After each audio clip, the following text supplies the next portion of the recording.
भीख मांगने वाले लड़की जो होती है डॉक्टर की प्रेमिका थी, मिली तो मतलब ज़िंदगी ही पूरी तरह से बदल गई थी दोस्तों। चलिए हम इस कहानी में आपको कुछ ऐसा बताएंगे जिससे आपको सुनकर, लेकिन हाँ, वीडियो को पूरा देखना और चैनल को लाइक और सब्सक्राइब करना ना भूले दोस्तों। एक दिन सौरभ किसी काम से अपनी बाइक लेकर एक पेशेंट को देखने जाता है, क्योंकि वह एमबीबीएस डॉक्टर होता है। एमबीबीएस डॉक्टर भी पेशेंट को देखने जाता है, क्योंकि गाड़ी ले जानी नहीं थी और वह जा रहा होता है। वह रास्ते पर क्या देखता है कि एक लड़की जो जा रही है, वह उसके हाथ में एक थैला है और फटे पुराने मैले जैसे कपड़े हैं, शरीर पर सूख कर कांटा हो गई है। सौरभ जब आगे बढ़ता है तो पीछे मुड़ के देखता है, तो उसने सोचा ये चेहरा तो पहचाना हुआ नजर आता है। थोड़े आगे चलकर वो सौरभ को खड़ा हो जाता है। खड़े होने के बाद देखता है कि जो उसके कॉलेज में उसके साथ जो लड़की पढ़ती थी, जिसका नाम था दीक्षा, वही है। दीक्षा जो होती है वो जा रही होती है, सौरभ को नहीं देख पाती। सौरभ आवाज़ लगाता है, दीक्षा दीक्षा। जब दीक्षा मुड़ के देखती है तो क्या है कि बाइक पर सौरभ है और सौरभ को देखकर दीक्षा अपनी नज़र नीचे कर लेती है और सौरभ पूछता है, दीक्षा आखिर बात क्या है? आपका चेहरा मलिन क्यों है? कारण क्या है? आप तो एक अच्छे घराने में रिश्ता हुआ था, तुम्हारे पति भी खूबसूरत था, आप भी बहुत अच्छी थी, लेकिन बात क्या है? जब इतनी बात पूछता है तो सौरभ फूट फूट कर दीक्षा सौरभ के सामने रोने लगती है और कहती है, बस इतनी सी कहानी, मुझे पूछो मत। नमस्कार, मेरा नाम है मोनिका और बुद्धा स्टोरी। चैनल को प्लीज़ लाइक और सब्सक्राइब कर देना दोस्तों, ताकि हमारी यह वीडियो किसी और के पास भी पहुंच पाए। इस कहानी में आपको मिलेंगे आखिरकार धोखा लड़का देता है या लड़की देती है, धोखा कैसे बनता है। तो बने रहिए थोड़ा समय निकाल कर इस वीडियो को। बड़ी रोमांच कहानी है यह, कहानी आपके दिल को झोंक कर रख देगी। बड़ी इंटरेस्टिंग कहानी है। सौरभ जो होता है एक गरीब परिवार का होता है, क्योंकि इसके माता पिता गरीब थे, लेकिन पढ़ने में जो सौरभ होशियार था और यह दीक्षा लड़की होती है वह बड़े घराने की लड़की होती है। इसके माता पिता वैसे पैसे वाले होते हैं, अच्छा काम चलता था, लेकिन सौरभ गरीब जरूर था, लेकिन दोस्तों पढ़ने में बहुत ही होशियार था। कहते हैं कि जहाँ सब कुछ होता है वहाँ बुद्धि कम होती है, और जहाँ बुद्धि होती है वहाँ सब कुछ नहीं होता। जहाँ लड़का पढ़ने के लिए होशियार होता है वहाँ पैसे इतने नहीं जो कॉपी किताबें में अच्छी कॉलेज में दाखिले मिला जाए, और जहाँ सब कुछ होता है तो वहाँ होशियार नहीं होते, कमज़ोर होते हैं बच्चे। वैसा ही था, ये लड़की पैसे वाली थी, पैसे में गुरूर रखने वाली थी, और जो सौरभ था ये मन से पढ़ाई करने वाला था। दोस्तों कहानी बड़ी ही अच्छी है, एक बार समय निकाल कर थोड़ा सा जो है होता है। और सौरभ कॉलेज में जाता है, कॉलेज में जब जाता है, लेकिन सौरभ को शायरी लिखने का बहुत बड़ा अनुभव था, शायरी अच्छी कर लेता था। और दीक्षा होती है थोड़ा सुंदर आकर्षण, और जो होती है इसके बात भी करती है, लेकिन जो कॉलेज का काम था सौरभ तो पूरा करके लाया था और दीक्षा नहीं कर पाई थी। दीक्षा ने पूरा काम नहीं कर पाया। दीक्षा जो होती है पहले बहुत अच्छी है और सौरभ से कहती है, सौरभ हमने जो घर का काम था, होमवर्क था, मैंने कर नहीं पाया, हम अपनी दे दो, हम उसमें काम कर लेंगे। सौरभ जो होता है, मेरा तो काम पूरा है, लेकिन जैसे वैसे ही मेरी कॉपी दे देता है, कुछ खोल के मत देखता है, अपनी जो है वो काम कर लेना काफ़ी दे देती है। दीक्षा जो होती है अपना काम करती है, काम करने के बाद जब उसका पेज पलटती है तो उसमें क्या दिखती है, बहुत बहुत अच्छी शायरी लिखी हुई है। शायरी को अपनी कॉपी पर नोट कर लेती है, नोट करने के बाद उसकी कॉपी में दे देती है, लेकिन थोड़ा देर बाद वो उससे को क्लासरूम में गुनगुनाना शुरू करती है। कौन? दीक्षा। जब शायरी पढ़ रही होती है तो उसकी आवाज़ सौरभ के कान में पहुंचती है, एक बात का ध्यान रखना, आप कोई गाना लिखो या कोई चीज़, अगर तुम्हारा कोई गाना दे दे तो आपको तुरंत याद आ जाएगा। सौरभ ने लगा यह गाना जो मेरा है, जो यह दीक्षा गा रही है, शायरी पढ़ रही है, इसके बाद में दोनों में मोहब्बत हो जाती है। तालमेल इतना हो जाता है कि प्रेम परवान तक पहुंच जाता है। दीक्षा जो होती है सौरभ से कहती है, तुम्हारे बगैर मैं एक पल नहीं रह सकती, मैं तुम्हें बहुत प्यार करती हूँ। क्योंकि सौरभ एक गरीब परिवार से था, लेकिन वो ये कह रहा था कि हमें जो करना है वह मुकाम हासिल करके उसके बाद में प्यार परवान करेंगे। दोनों में प्यार जब होता है, चर्चाएं क्लास में होती है, क्लास के बाद में बाहर निकलती है, फिर उनके घर पर पहुंचती है। दीक्षा के पिता ने जब सुना कि मेरी बेटी वो सौरभ से प्यार करती है, क्या करना चाहिए, किसी लड़के को परेशान करना तो ठीक नहीं है, जब मेरी बेटी ही प्रेम करती है तो उसे तो कुछ नहीं कह सकते। दोनों की एंट्री हो जाती है, दीक्षा को ही जाती है, सौरभ क्यों जाता है, लेकिन दीक्षा के जो पिता होते हैं उसे उसकी जो बड़ी बहन होती है, विचार किया हो, उसकी बहन है, उसका देवर है, बहुत बड़ा पैसे वाला आदमी है और यहाँ वहाँ रहेगी तो दोनों में प्यार हो जाएगा। हो सकता है उस घर से भी दीक्षा भाग जाए शादी के लिए। इसलिए जब कॉलेज खुलते हैं दोबारा एडमिशन के लिए, जो डिग्री प्राप्त करने के लिए, और उसे दीक्षा को उसकी बहन के यहाँ छोड़ दिया जाता है। लेकिन जो फ़ोन था, फ़ोन भी ले लिया जाता है, लेकिन सौरभ और दीक्षा को महीने में से गुजर जाता है, लेकिन वह बात नहीं हो पाती। और दोस्तों सौरभ परेशान होता है कि आखिर दीक्षा बात क्यों नहीं कर रही है, दीक्षा का फ़ोन स्विच ऑफ क्यों आ रहा है, लेकिन बात नहीं होती। उधर दीक्षा जो होती है अपनी बहन के घर पर रहती है। जो उसका देवर होता है वह बहुत सुंदर था, उससे वह प्रेम करना शुरू करती है। प्रेम जब दोनों में हो जाता है, दोनों प्रेम होने के बाद दीक्षा जो होती है वह उससे शादी का इजहार करती है। इधर सौरभ को बिल्कुल ही भुला देती है। दीक्षा जो होती है अपनी बहन के देवर से शादी कर लेती है, हंसी खुशी से, जो दीक्षा के पिता जैसा चाहते थे दोस्तों वैसा ही हुआ।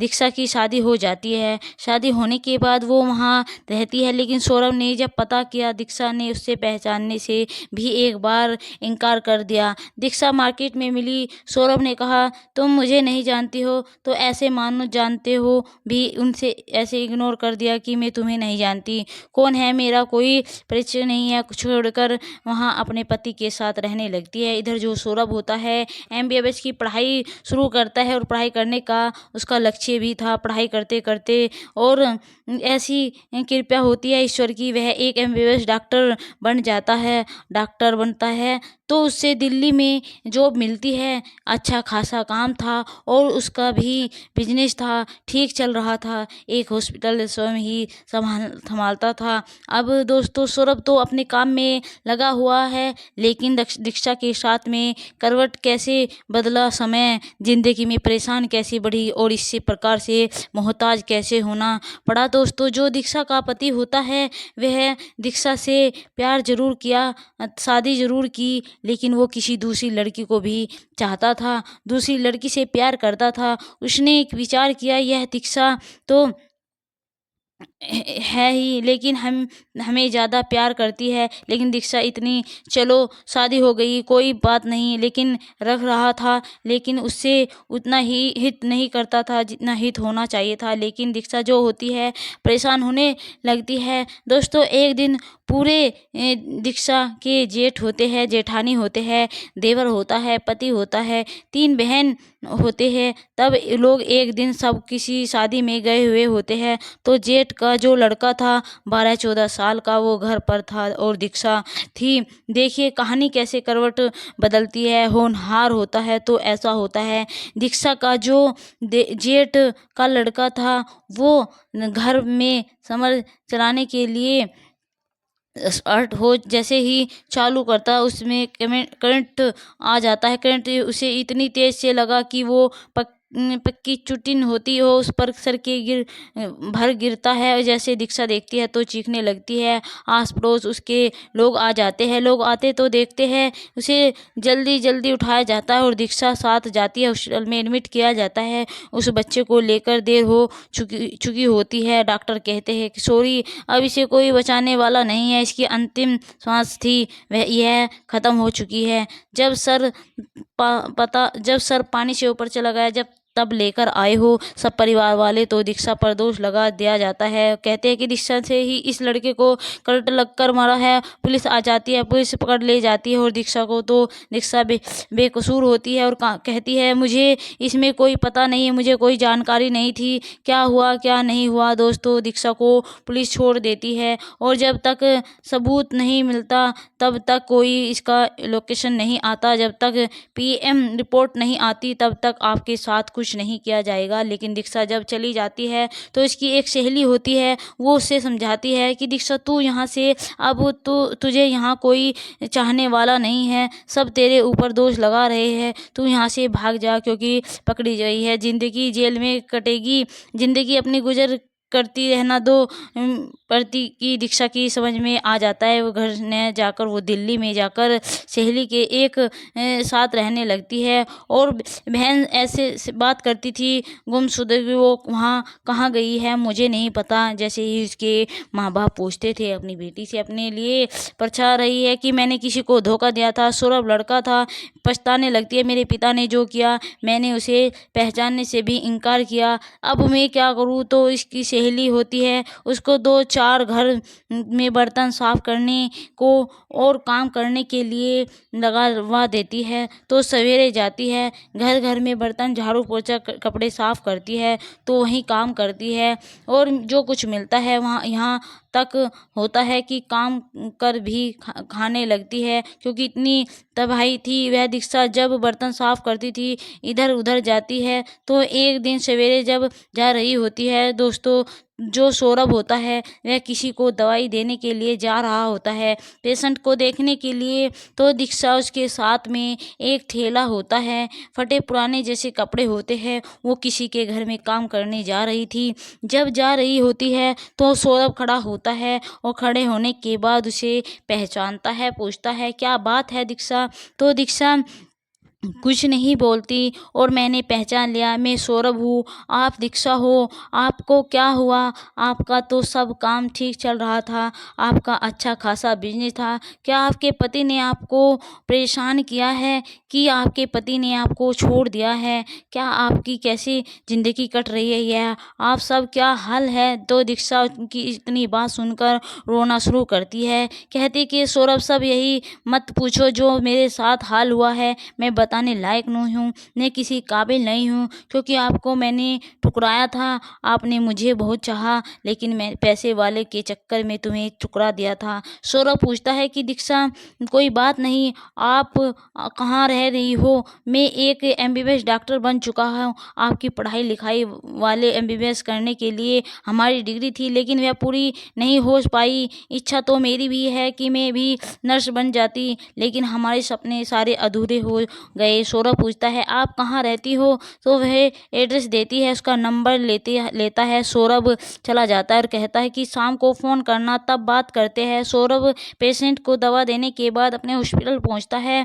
शाम को जब अपने रूम पर आता है, क्योंकि उसने शादी नहीं कर रखी थी, क्योंकि डॉक्टर लोग तो शादी उम्र के हिसाब से करते हैं, इंतज़ार कर रहा होता है। शाम को 9 बजे के करीब दीक्षा को फ़ोन आता है और पूछता है कि आप दीक्षा बोल रही है। बोले हाँ, कैसे हो। बोले मैं तो ठीक हूँ, आप बताइए। तो सौरभ कहता है कि मैं तो ठीक हूँ, आप कैसे रह रही हो, आप क्या बोल रहे हो। नहीं, मैं एक कमरा लेकर रह रही हूँ, मेरी ज़िंदगी ऐसी कट रही है, अब इस दुनिया में मेरा कोई नहीं है, जिसे मैंने शादी की थी उससे भी दूसरा विवाह कर लिया। और पूरा वाक़या जब दीक्षा बताती है तो सौरभ भी भाव भर हो जाता है, कहता है दीक्षा पहले भी तुम्हारे लिए हमारे दिल में जगह थी, लेकिन आपने ही तो मुझे ठुकराया था, क्योंकि आप पैसे वालों की लड़की थी, मैं गरीब घर का लड़का था जो मेरे पास कुछ नहीं था। आज एक डॉक्टर बन गया हूँ और अच्छा खासा हॉस्पिटल चला रहा हूँ, क्योंकि कोई दिक्कत नहीं है,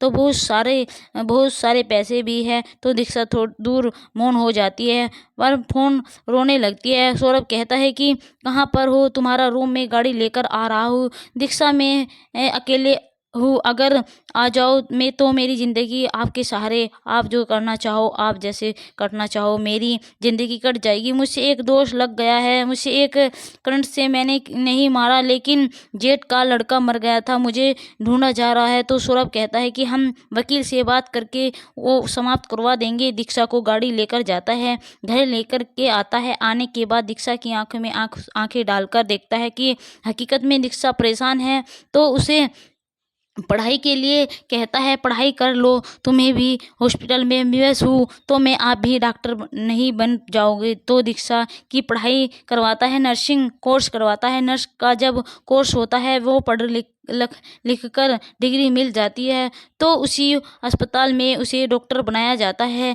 दीक्षा जो होती है एक मंदिर में जाकर के और डॉक्टर के साथ प्रेम विवाह कर लेती है। हंसी खुशी से शादी करने के बाद पत्नी के भाव से दीक्षा और सौरभ रहने लगते हैं। दोनों कहने का मतलब यह है कि परेशानी होकर ही इंसान सुधरता है। ठोकर लगने के बाद भी संभलता है, ठोकर नहीं लगती तब संभलता नहीं। दोस्तों, इस कहानी को सुनकर किसी को परेशान करना नहीं, किसी का दिल दुखाना नहीं है। हमारी कहानी आपको कैसी लगी? सौरभ ने सही किया? कमेंट करके अवश्य बताइएगा। ऐसा ही होना चाहिए। इंसान के दिल में हमेशा जगह रहती है। एक चीज़ का ख्याल रखना, अगर इंसान लड़का पैदा करता है तब तो किसी की आवश्यकता नहीं है। अगर लड़की थोड़ा पैसा करने लगे तो कहते हैं हमें किसी की आवश्यकता नहीं है। दोस्तों, यह कहानी मैं प्रतिदिन लेकर आता रहता हूँ। हमारी कहानी पारिवारिक है, आप देख रहे हैं, आपका बड़प्पन है जो हमें सपोर्ट कर रहे हैं और कहानी पूरी सुनते हैं। आज के लिए बस इतना ही। नमस्कार, जय हिंद दोस्तों, बाय बाय। वीडियो में तब तक अब तक के बने रहने के लिए थैंक यू दोस्तों। प्लीज़ कमेंट में ज़रूर बताइए।